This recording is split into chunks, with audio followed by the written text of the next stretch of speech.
Hello and welcome to this tutorial on the RFT-CBS framework focused on the overarching goals of psychotherapy. So this tutorial is adapted from the first part of Chapter 3 in Mastering the Clinical Conversation, Language as Intervention. You can find other resources on the clinical applications of RFT at languageasintervention.com. In this tutorial, you will learn about the first overarching goal of therapy, flexible context sensitivity.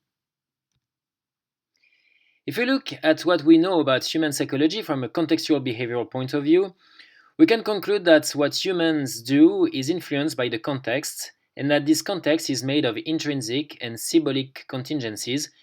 In other words, we are influenced by antecedents and consequences, and how we interpret these antecedents and consequences.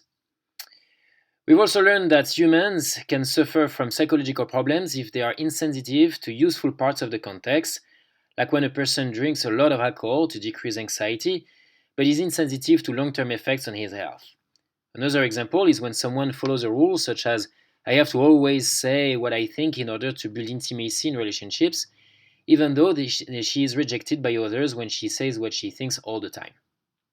Humans often suffer when they are in touch with aversive symbolic functions of their experiences and don't notice other, more desirable functions anymore. For example, a person with depression might feel ashamed when receiving a compliment because her history of learning has reinforced the meaning of a compliment as just something people say not to hurt a person actually worthless. So, one of our main goals in therapy based on RFT and CBS is to improve our clients' sensitivity to elements of the context that are useful. I like to think of this goal as building a jigsaw. Imagine you have hundreds of pieces on a table and you want to build a jigsaw. You're going to need to look at the pieces with attention, see their colors and shapes, become more aware of what elements are available. The second main goal of therapy based on CBS and RFT is to improve our clients' capacity to make sense of their experiences in a way that is useful to live a meaningful life. So, following the jigsaw metaphor, after we have observed the pieces, we need to put together these pieces in a way that fits. This is the work on functional coherence that we do in psychotherapy to undermine psychological problems linked to making sense. In this tutorial, we are going to focus on context sensitivity, and in the next tutorial, we will talk about functional coherence. So, context sensitivity can be defined as the degree to which we notice and respond to the various elements of the context. Let's take a concrete example. Imagine that this woman is giving a lecture in a conference room. So, what might be part of her context? The audience who's listening to her, perhaps a thought like, I'm not prepared, which might trigger some anxiety, her heart beats fast. Another thought linked to her values, perhaps some noise in the background. At each moment, there are multiple sources of influence that can impact her behavior. Depending on what sources of influence have most impact, she will respond in one way or the other. For example, if her fast heartbeat was the only thing she could notice, there is a good chance she might want to sit or leave the room. If she only noticed the background noise, perhaps she would be unable to speak because she couldn't focus on what she has to say, and so on. So for humans, the tricky thing about context sensitivity is that the elements of the context we can notice are extremely various. As you know, with language, anything can become anything. So when we notice an experience, it's rarely just this experience we notice, but a lot of functions attached to it, some being intrinsic and others symbolic.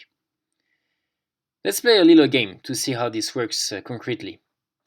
Look at this picture of a spoon and take a moment to think of all the ways you could use it. So if you really want to give it a try, pause the video for a moment and write down all the things you can think of, and then start the video again. So what are the things we could do with this spoon? Well, obviously we can eat, but we could also use it as a screwdriver. That might not be easy, but if the screw is relatively big, that could work. We could use it as a mirror, perhaps a bit blurry, but that will work.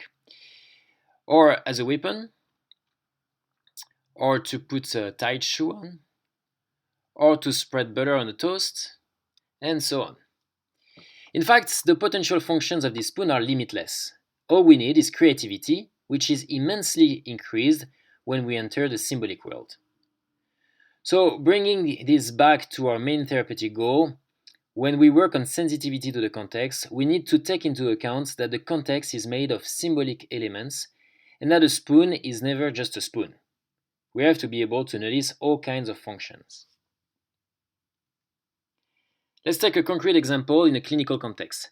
Imagine a man who experiences a lot of obsessive thoughts about safety. In particular, he's afraid all the time that terrible things might happen to his kids. Influenced by these thoughts, he forbids his kids to play in the yards because he worries they might get hurt somewhere or another if they are out of his height. So it means that when this man sees his kids in the yard, he's not just in touch with this picture, but with a lot of symbolic functions. For example, he might think that seeing his kids in the yard means they might get bitten by a dog, or kidnapped, or fall, or fight with each other and get hurt. What he is perhaps not in touch with is more positive functions, like his kids enjoying a beautiful day and learning to be safe on their own. All these things are functions that language can connect to the picture of his kids playing in the yard. So, for humans with language, context sensitivity means potentially attending to an extremely large variety of experiences and functions of these experiences, and many of them are symbolic. As we said earlier, what we want to do in psychotherapy based on RFT and CBS is to help clients be more aware of useful elements of the context. It means that we are not targeting just context sensitivity, but flexible context sensitivity, which can be defined as the capacity to notice various features of the context and to respond to what is most relevant. In our example earlier, we could, for example, imagine that the woman who wants to give a lecture would be more advantaged if she responded to the thoughts, I care about teaching, rather than to her fast heartbeat or her thought that she's not prepared. But it could be that responding to her fast heartbeat is the right thing to do. For example, if it's a sign that something is wrong with her health. And perhaps the thought of not being prepared could inform her about how she prepares for giving a lecture, and perhaps next time she will better prepare. There is no absolute rule about what needs to be noticed and responded to. So what we need is help clients gain flexibility in their capacity to notice and respond to the various elements of the context. Once we will have covered the whole framework to use RFT-CBS principles in therapy, we will explore techniques to shape flexible context sensitivity in detail in next tutorials. For now, let's just mention some examples of things we can do in therapy to help clients become more flexibly aware of their experiences. One typical example of techniques that aim to improve flexible context sensitivity is meditation. It's a formal technique that consists of practicing observation of all kinds of things. During this exercise, we generally observe sensations, thoughts, and other things we can perceive in our surrounding, like sounds in a room. You can think of meditation like walking on a treadmill to improve your physical condition. The point is not to become a champion in meditation per se, but to gain flexible attention in your everyday life, especially where you are more likely to miss useful elements of the context. Another example of technique that helps shape flexible context sensitivity is the use of worksheets in CBT that aim to record sequences of antecedent, behavior, consequence. It's a relatively formal technique, here again, but it can be used inside a less formal conversation. By keeping track of these sequences during the week, the client learns to pay attention to what influences her behavior. Another technique is the use of metaphors, like in ACT, with metaphors like the Chinese handcuffs that encourage clients to notice the counterproductivity of experiential avoidance. Metaphors create a context where observation is easier because the experiences are more concrete than psychological experiences. It's easier to notice how the handcuffs trap my fingers as I try to pull them off than to notice that a thought keeps coming back when I try to suppress it. Eventually, the observation made inside the metaphor needs to be transferred to the clinical situation, of course.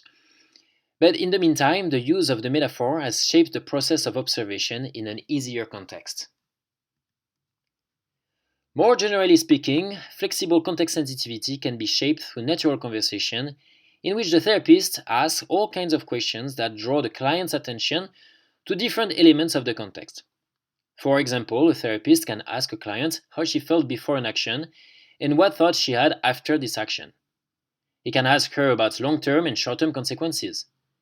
The way it looks is more fluid than with formal techniques, but the goal is similar, helping the client become more skilled at noticing and responding with flexibility to the different elements of the context. Let's finish this learning section with reminding ourselves that shaping flexible context sensitivity needs to be done in accordance with the main implications of RFT principles for the practice of psychotherapy. So we need to take into account that flexible context sensitivity is a behavior that needs to be shaped through alteration of the context. For example, when we use metaphors, we alter the context to help clients gain awareness. We need to follow a cumulative and integrative approach. It means that developing awareness of some elements of the context is not made to remove any other elements of the context. For example, in meditation, we want to notice things we usually miss, not get rid of things we don't like, such as a painful sensation, for example.